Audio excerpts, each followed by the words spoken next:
nessa noite. E eu creio que tudo que Deus irá falar aqui serve e servirá para toda a nossa vida enquanto nós estivermos aqui nesta terra. A palavra de Deus é poderosa. Em Hebreus ela diz que ela é apta para discernir os pensamentos e a intenção do coração de todo homem. Queridos, a palavra de Deus ela nos afirma que ela é como uma espada de dois gumes, que penetra até a divisão da alma e do espírito. Algumas pessoas interpretam esta palavra um pouco equivocada, porque ao mesmo tempo que eles dizem que essa palavra corta para lá, corta para cá, mas isso, na verdade, queridos, quando o escritor aos Hebreus estava afirmando que esta palavra é como uma espada bem afiada de dois gumes, ele está dizendo que esta mesma palavra que te dá salvação também pode te dar a condenação eterna. Por quê, queridos? Porque a Bíblia diz que aquele que simplesmente ouve e não guarda a palavra é como um homem insensato que edifica a sua casa sobre areia. Vem a chuva, vem a tempestade e esta casa não fica de pé porque não tem fundamentos. Mas o homem prudente é aquele que não simplesmente ouve, mas aqueles que praticam a palavra do Senhor Jesus. Só ouvir, queridos, não tem muito efeito na nossa vida, mas quando você ouve e coloca em prática aquilo que você ouve, Deus faz um milagre acontecer na tua vida. Queridos e amados irmãos, esta geração é a geração que mais precisa de milagre, porque é a geração que mais quebra os princípios da palavra de Deus. Se eu e você guardássemos os princípios da palavra de Deus, eu e você temos a plena certeza que não precisaríamos ficar correndo atrás de milagre nenhum, porque a palavra de Deus em Deuteronômio 28 nos afirma que se eu e você formos fiéis, se nós guardarmos esta palavra, os milagres eles correrão atrás de nós e nos alcançarão. É isso que a palavra nos afirma nessa noite. Queridos, quando nós ouvimos a palavra do Senhor Jesus, essa palavra tem um efeito poderoso dentro dos nossos corações. Quando nós, queridos, edificamos a nossa vida no altar, a nossa vida ela segue conforme aquilo que Deus estabelece para todos nós. Queridos, hoje estamos aqui reunidos para a inauguração deste templo.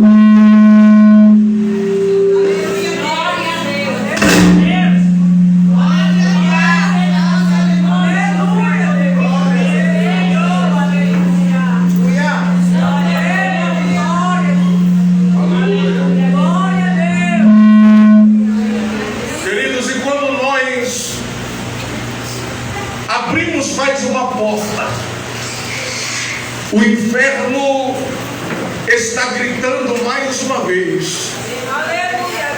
E qual é o grito do inferno? O grito do inferno é o grito de derrota. Porque, meus amados e queridos irmãos, a igreja de Jesus Cristo, ela foi criada, ela foi estabelecida, ela foi fundada debaixo de uma promessa.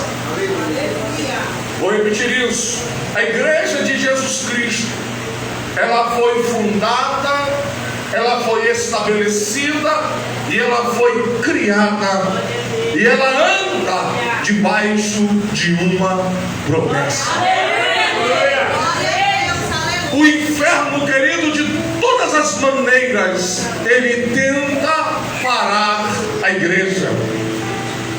Só que Jesus Cristo, amados e queridos irmãos, depois que ele ressuscitou ao terceiro dia, a Bíblia nos afirma que por cerca de alguns dias Jesus Cristo se mostrou vivo aos seus discípulos e a muitas pessoas naquele tempo.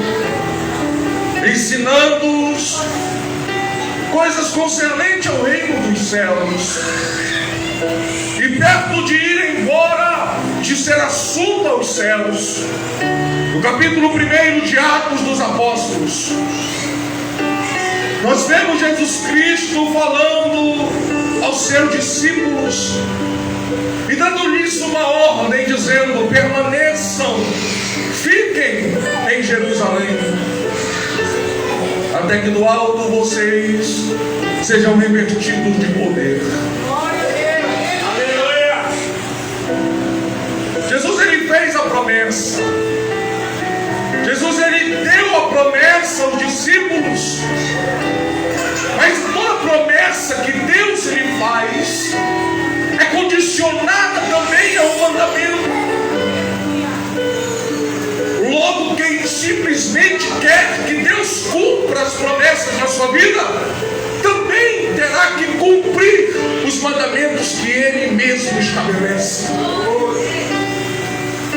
Nós vemos muitas vezes Jesus falando, Deus falando, Jesus falando, os profetas falando, usados pelo Espírito Santo de Deus, dando à igreja, dando aos homens instruções, e logo após as instruções também dando segredos para os milagres. E você pode observar que todas as vezes que Jesus falava sobre promessas, antes das promessas, antes dos milagres, também tinha as ordenanças. A ordem de Jesus foi: fiquem em Jerusalém, até que do alto vós sejam revestidos de poder.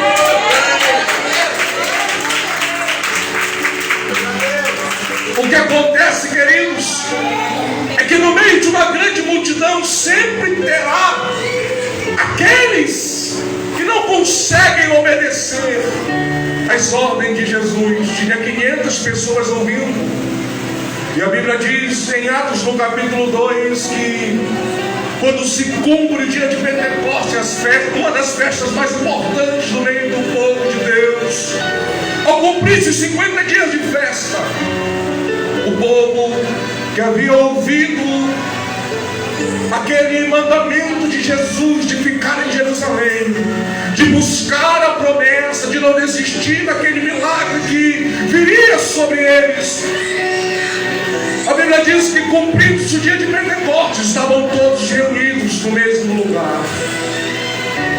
De repente se viu um vento verdadeiramente impetuoso encheu a casa, onde aquele povo estava ali orando, buscando ao Senhor.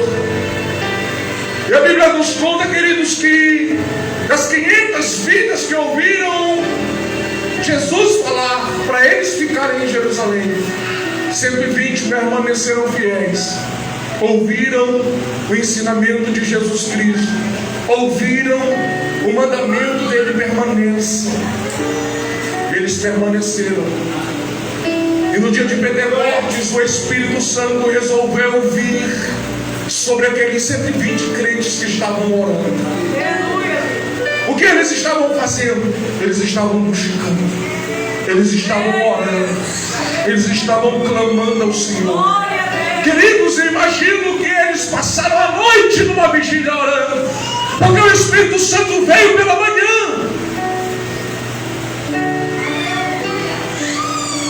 Enquanto eles estavam orando,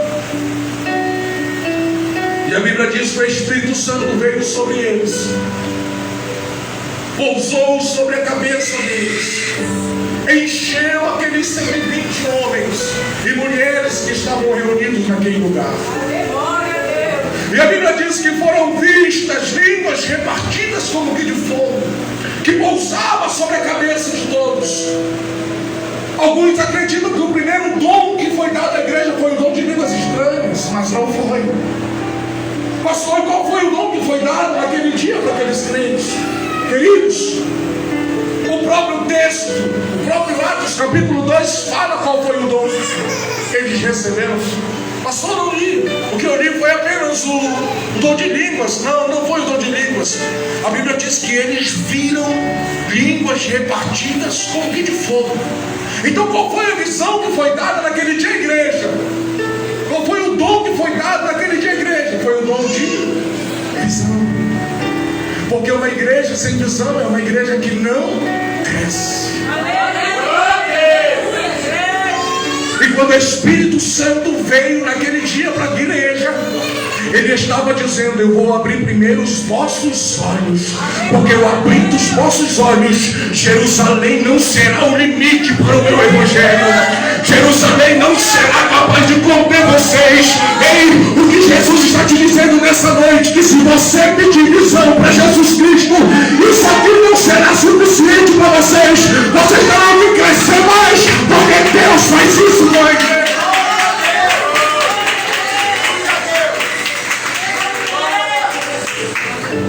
Queridos, há 6 anos atrás, eu recebi uma nobre missão. Qual é a missão, pastor? De construir ou de ser pastor de uma igreja. E nós pegamos, queridos, um ponto alugado. Acho que o ponto daqui, daí dessa coluna para frente, um pouquinho, até na porta de saída. 15 pessoas enchiam a igreja. E nós pegamos há 6 anos atrás. E o pastor levou-me e me mostrou um terreno cheio de mato com uma cerca de tábua na frente. E disse: olha, esse terreno aqui é da igreja. No futuro, dá para nós construirmos uma igreja aqui. Lá para frente, quem sabe lá, para nós construirmos uma igreja aqui. A nossa igreja foi inaugurada dia 4 de junho de 2014. 4 de junho, quando foi no mês de agosto, setembro, se não me falha a memória, nós estávamos com o povo dentro da igreja, construída. O pastor Fábio já foi, acho que a maioria dos irmãos já foram lá. Nós estávamos dentro daquela igreja, não estava bonito igual essa, vocês estão começando bem. Nós estávamos com o telhado, com os pisos, e não tinha janela, não tinha porta, não tinha nada, não tinha reboco.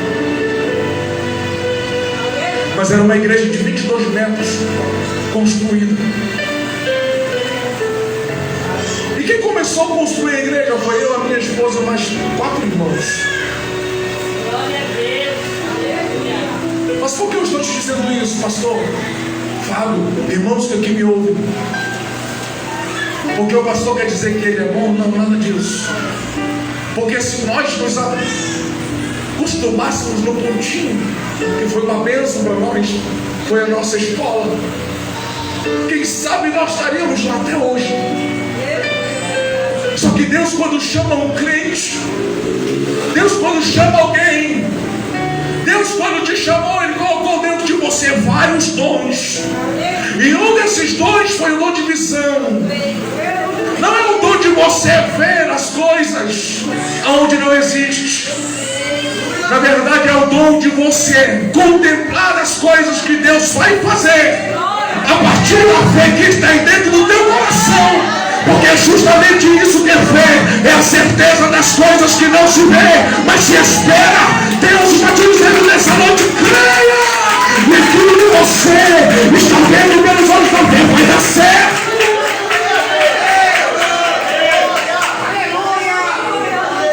Um crente que não idealiza é um crente que não cresce. Quando nós pegamos um terreno cheio de mato, o mato estava mais alto que eu. Sabe o que a gente ia fazer? Não tinha dinheiro, não tinha nada.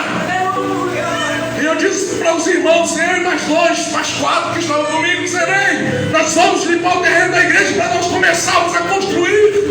Sabe o que a gente tinha? Só a fé. E Deus na frente, tinha nada. Nós pegamos pesado assim, pá, e fomos limpar. No primeiro dia nós só limpamos o terreno da igreja. Eu ficava em cima de um monte de pedra olhando. Eu já ia colocando cada lugar, cada coisa, o jeito que está lá hoje. O Espírito Santo ia colocando no meu coração, coloca aqui, aqui, aqui. Quando o terreno estava limpo, começou a chegar os materiais. Deus começou a enviar, Deus começou a tocar no coração de pessoas, e pessoas começaram a abençoar a nossa vida, pessoas foram começando a aceitar Jesus na igreja. Deus fez um reboliço tão grande, querido. Sei que a igreja foi levantada. Quando nós estávamos construindo a igreja, olhavam para mim e diziam: ei, pastor, quando viram eu medindo as sapatas para nós cavarmos, para colocar os pilares, eles diziam: ei, pastor, para que uma igreja desse tamanho? Constrói uma igreja de 5 metros, 10 metros, pastor. A gente não tem dinheiro para isso. Eu disse: ei, se for para ficar com 10 metros, nós ficamos lá onde nós estamos. Mas não tem dinheiro para construir, pastor. Eu disse, olhar para eles e dizer assim: eu não tenho, você não tem, mas o dono da igreja tem.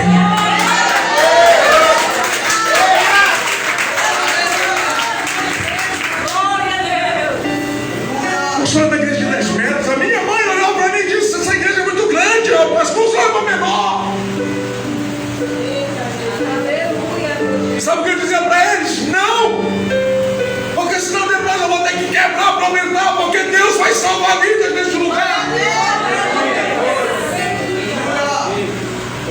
Eu estou te dizendo, queridos, que nada começa grande. A igreja começou com 120 crentes. Sabe quanto nós somos hoje?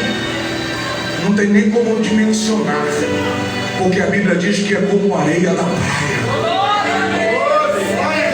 Mas começou com aqueles 120 que permaneceram fiel a uma palavra que saiu da boca de Deus, que saiu da boca de Jesus, dizendo: permaneçam em Jerusalém, até que do alto sejam revestidos de poder. Ei, queridos, este poder está de pé até hoje. A igreja está viva, a igreja não morreu. O diabo tem lutado 2020 anos tentando parar a igreja, mas a igreja está de pé, porque a igreja caminha sobre a palavra de Deus.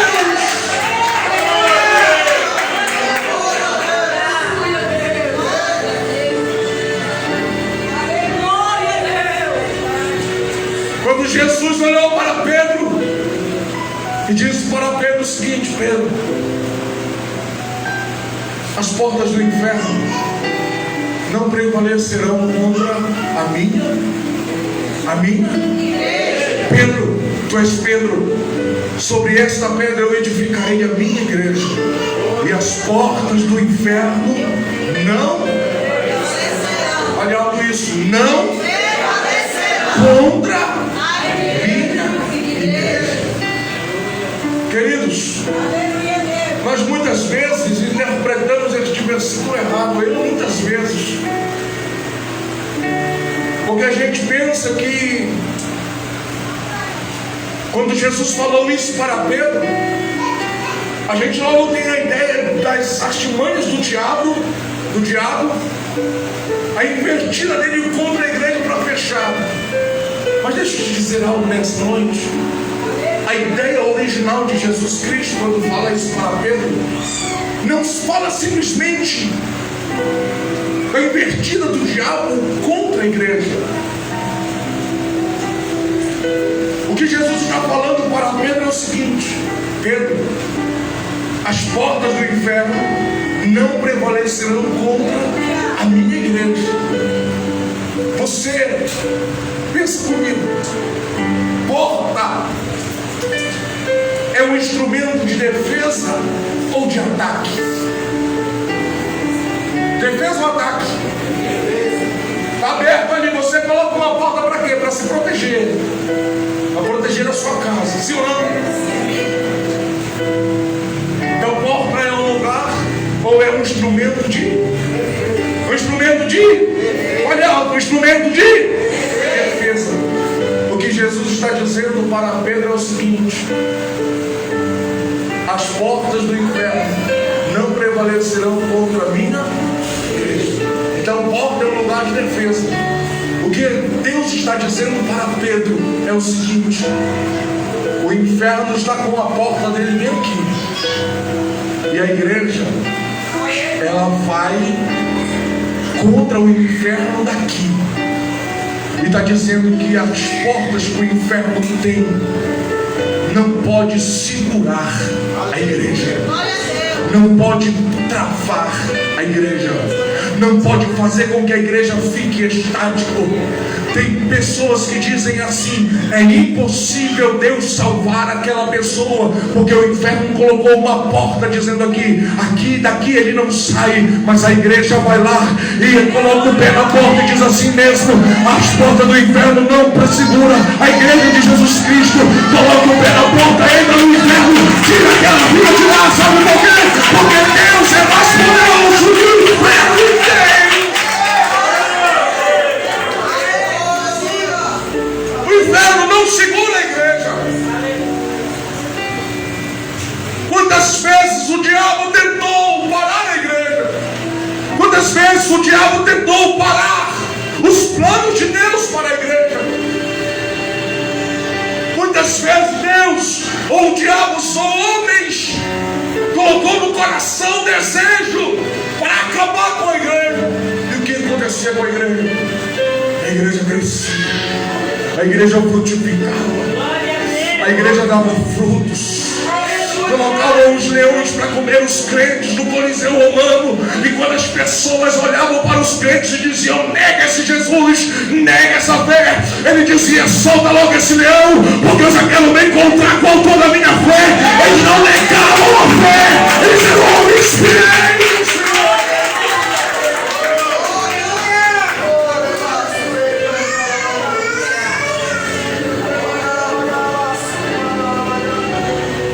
O diabo usou muitos homens, mataram milhões, mas enquanto mais matar, o diabo matava.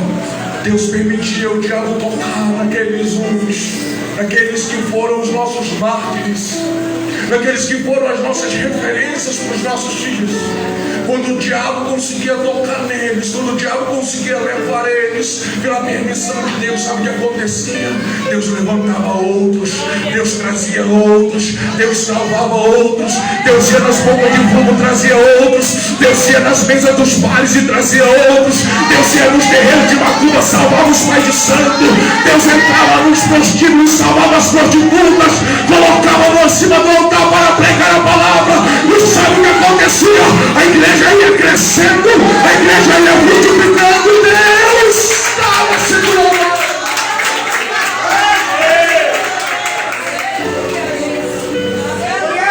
As investidas são muitas, os planos são muitos, as artimanhas do diabo são muitas. É por isso que Deus, quando Ele desce sobre a igreja com o Espírito Santo que habitaria dentro de nós,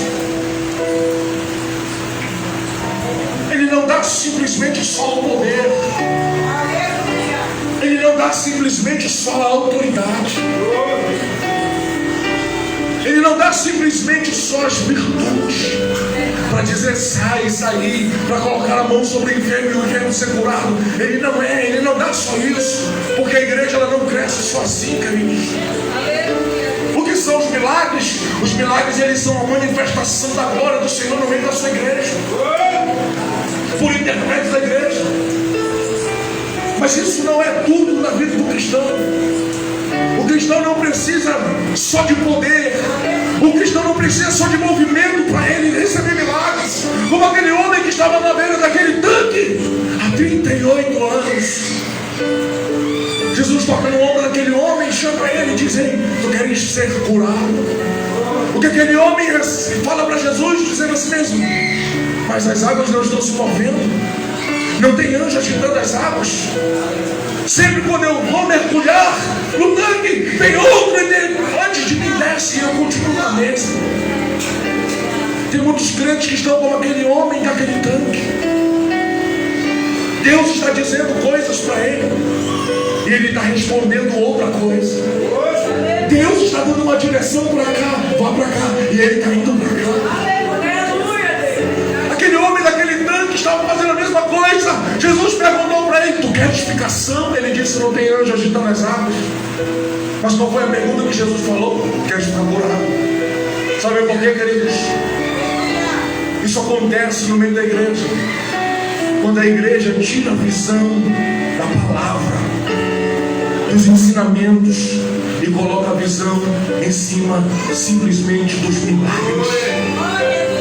Deus só é na minha vida se Ele curar a irmã quando eu orar. Deus só é na minha vida se eu pregar e falar meia hora em línguas estranhas. Se eu mostrar, se Deus me mostrar revelação, se eu passar uma revelação para o irmão. Ei, querido, para com isso. Tenha atenção à palavra.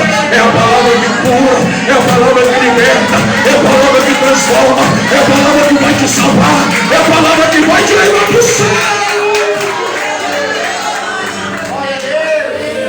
Para de ficar achando que o pregador só é usado se ele falar em língua estranha. E às vezes a gente acha assim, não foi uma bênção, porque o pastor é uma revelação. Mas se chega alguém que passa a falar tudo, as pessoas dizem que foi uma bênção, estão dando ouvido a outras coisas, igual aquele homem do tanque. Jesus olhou para ele e disse: tu queres ficar curado? Ele disse: mas não tem anjo movimentando as águas. Eu imagino que Jesus olhou para ele e disse: ei rapaz, presta atenção numa coisa. Eu não estou perguntando se tem anjo. Quem está falando contigo é maior do que o anjo. Quem está falando contigo é maior do que esse anjo.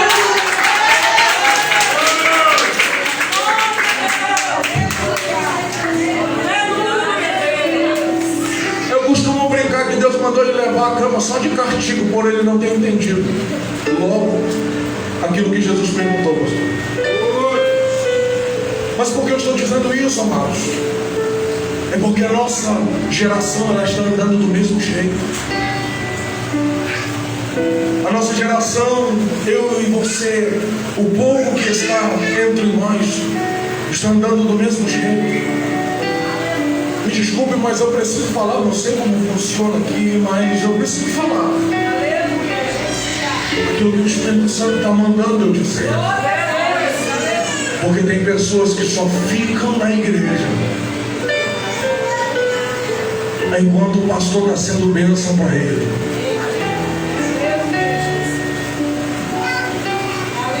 A nossa geração é uma geração que está crescendo e não está aprendendo a ouvir não. Se tu diz um não para o crente, ele diz: eu vou para outra igreja, essa igreja não serve mais para mim.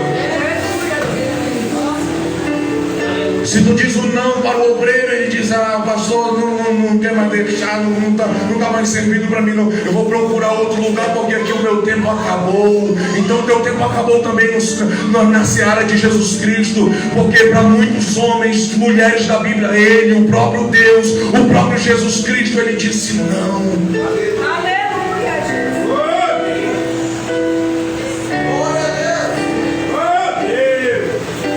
Pastor, me dá um exemplo que Deus disse não. Ele disse para o homem mais paciente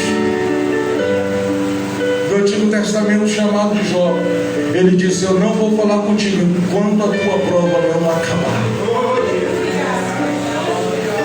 Ele disse não para Adão, dizendo: não comerás do fruto. Ele disse não para Moisés, o homem que mais tinha direito de entrar na terra prometida. E ele disse para Moisés: tu não entrarás na terra. Ele disse não para o seu próprio filho, Jesus Cristo, no Getsemane, dizendo: Pai, se é possível, passa de mim este cálice.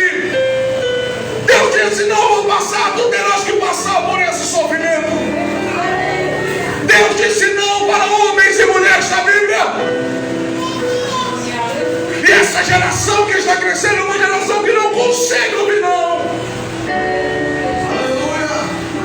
O não de Deus muitas vezes é a melhor coisa que acontece na tua vida. Porque eu e você, como seres humanos limitados como somos, não sabemos o amanhã. Mas Ele sabe, e muitas vezes o não que Ele te deu foi livramento. Então para de ficar questionando, agradeça.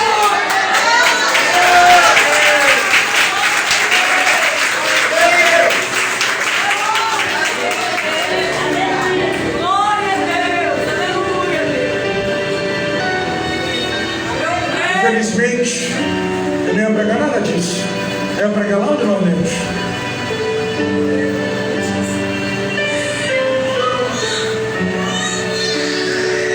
Mas é o que está acontecendo entre nós. E precisamos acordar rapidamente. Qual é a maior diferença entre o discípulo e a multidão? A multidão está com Jesus, os discípulos também. E a multidão está perto de Jesus e quer ouvir dele não os ensinamentos, mas receber milagres. Quando a multidão recebe uma palavra que não agrada ao coração, eles vão embora. Só que Jesus não está preocupado com a multidão. Jesus está preocupado com quem é discípulo de verdade. Jesus não está interessado em montar uma igreja, porque hoje o sinônimo de uma igreja bem-sucedida é uma igreja lotada. Quem disse que uma igreja lotada é sinal de prosperidade no ministério? Igrejas que muitas vezes estão gigantes, com milhares e milhares de pessoas dentro. A minha igreja tem 1000 membros, mas todos os 98 estão doentes e tem 2 são. O que mais Jesus quer? E a gente está acostumado a dizer: isso aqui é coisa de multidão.